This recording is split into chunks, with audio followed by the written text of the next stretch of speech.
Next comedian coming to the stage is one of the producers of this show. She hosts a bar mic Mondays at Flappers, and most recently was seen for the last 10 days fending off passive-aggressive attacks from my mother, who we went to visit in northern Minnesota. Wow. Please welcome to the stage, Nicole Blessing.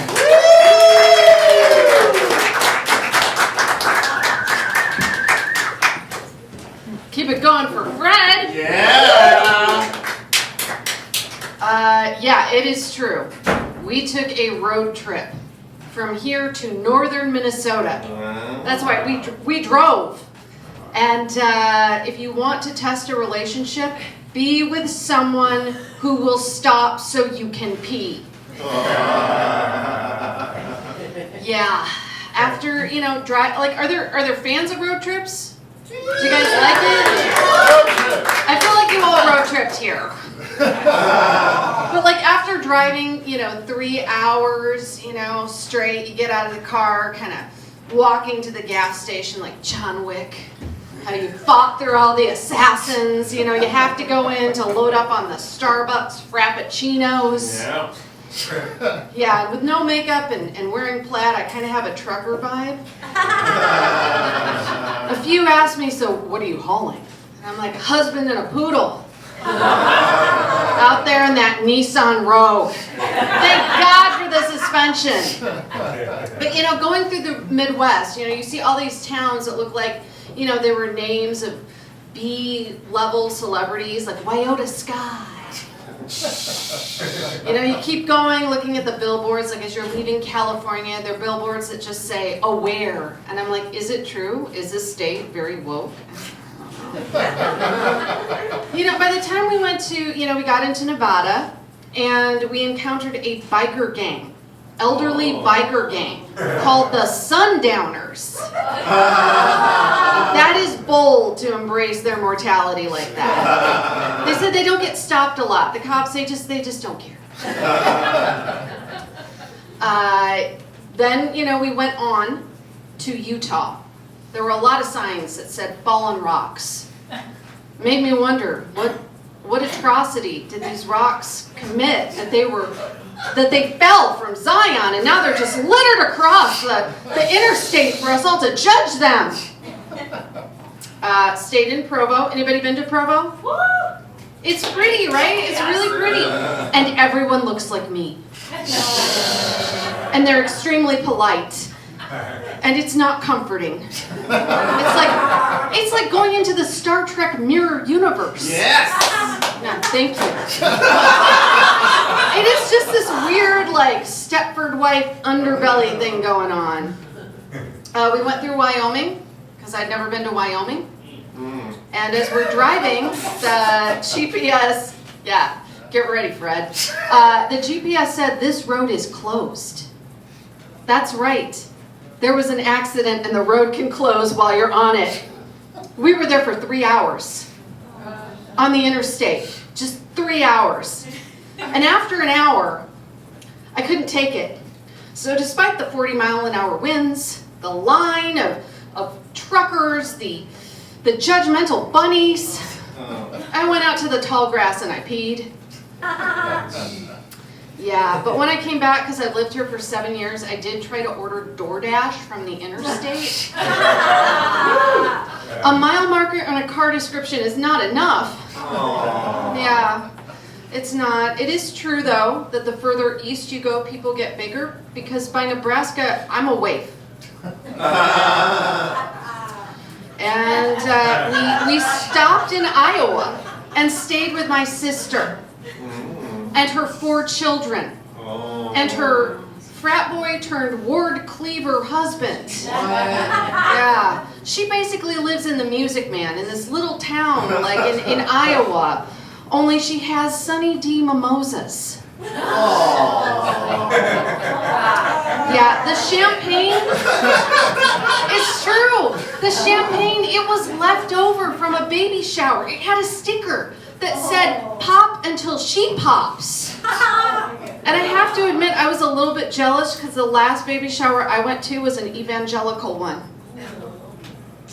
Thank you.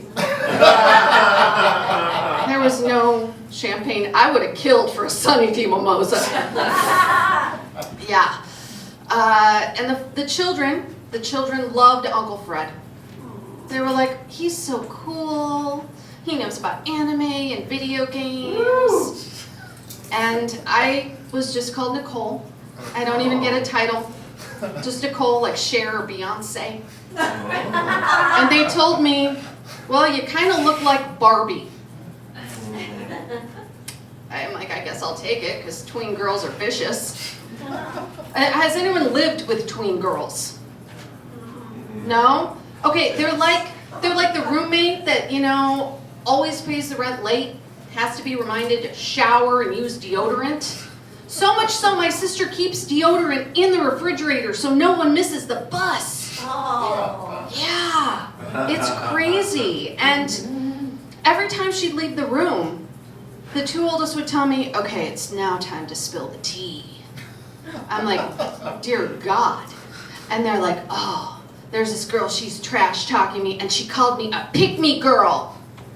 I'm like, is that bad? Apparently that is the worst thing you can call a 12-year-old. They got it off TikTok. It's all like, pick me, pick me. I'm like, that's it? That's just, an annoying, they call you annoying? No, pick me. I'm like, okay, that's cool. She told me, the oldest, that she was born in the last year of Gen Z, and asked me how I identified. And I said, salty bitch. And now I've been deemed not a good role model. Yes, the oldest, she did start dropping, the term bitch, saying, well, Nicole said it. And I felt like there's my DNA. That vindictive part that, lies dormant in my sister. Now the youngest, she was totally into Uncle Fred. She's like, come with me, Uncle Fred. We'll do girly stuff. Shh, don't tell anyone. My sister's like, I hear you, and do not let her take you to a secondary location. So we don't know what would have happened. But it's true, we did make it to northern Minnesota to visit Fred's mom. Now the billboards, because I'm all about the billboards now, on the way up there, they're all like, life is precious. Only they have these demonic looking babies on all of them. And you're left to wonder, is Rosemary's baby precious? I don't know. Now on the way back down though to like Minneapolis and St. Paul, it's all Botox ads. So it is different priorities, totally different priorities. Yeah, Fred's mom, super passive aggressive, which was so fun. She was telling us she had, this dispute with one of her neighbors. She's like, oh, he keeps parking over here. And I just told him, it would be such a shame if a garter snake just ended up in your mailbox. And I'm like, wait, what? And she's like, oh yeah, there are people, they just don't like snakes up here, but I don't mind them. And they have to be alive to have the effect. I was like, wow, I'm just gonna let that go. Just gonna let that go. Then we went out to dinner a few times, and she had to introduce me to the servers. And she's like, this is my daughter-in-law, and she's a vegan. That is not true. That is so not true. And the panic that would ensue. These poor people, because there is no vegan cheese in these restaurants. No, you have to drive back down to this town called Two Harbors and get it in the tourist vegan section. So I would explain, no, I'm like, technically I am a pescatarian. I eat fish, just not let four-legged animals on the land. So it's totally fine. My mother-in-law, she just shakes her head. She's like, no. She's like, I'm not going to remember that. I'm going to confuse that with Presbyterian. Which is apparently worse. In northern Minnesota, it is better to be a vegan than a Presbyterian. Yeah. We also picked up some stuff that, you know, my dead father left us in boxes in Minneapolis. I know it took a sad note here. But my father, he was very, very Catholic. Yeah. Liked Fred, but, you know, he wasn't sure about Fred, you know, being an atheist. So he willed him all of his theology books. My father was going to be a priest. Now Fred has to learn Latin, but you know what? That was the only thing that impressed his mom. So he won her back. All right, I'm Nicole Blessing. Thank you all so much. You can follow me on Instagram at Nicole Blessing. I know you're ready to just come up here and get it as I'm like, just keep pitching. All right. Okay. Keep it going for Nicole Blessing.